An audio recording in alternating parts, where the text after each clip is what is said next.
శ్రీమాత్రే నమః. ఈరోజు 15వ శ్లోకం. అంతకంటే ముందు ఒకసారి 14వ శ్లోకాన్ని చెప్పుకుందాం. న కర్తృత్వం న కర్మాణి లోకస్య సృజతి ప్రభుః న కర్మ ఫల సంయోగం స్వభావస్తు ప్రవర్తతే. 15వ శ్లోకం. నాదత్తే కస్యచిత్ పాపం న చైవ సుకృతం విభుః అజ్ఞానేనావృతం జ్ఞానం తేన ముహ్యంతి జంతవః. నాదత్తే స్వీకరించబడు, కస్యచిత్ ఏ ఒక్కని యొక్క పాపము నా కాదు, చైవ తప్పకుండా, సుకృతం పుణ్యకార్యాలను, విభుః సర్వవ్యాపి అయిన భగవంతుడు, అజ్ఞానేనావృతం అజ్ఞానముచే ఆవరించబడి, జ్ఞానం అంటే వివేకము లేదా జ్ఞానము, తేన దానిచే, ముహ్యంతి మోహితులై భ్రమకు లోనగుచున్నారు, జంతవః జీవులు. సర్వాంతర్యామి అయిన భగవంతుడు ఏ ఒక్కని పాపపు లేదా పుణ్యకర్మల యందు కూడా పాలు పంచుకోడు.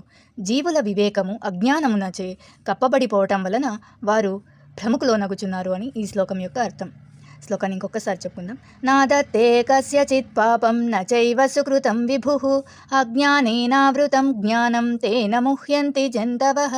16వ శ్లోకం రేపు చెప్పుకుందాం.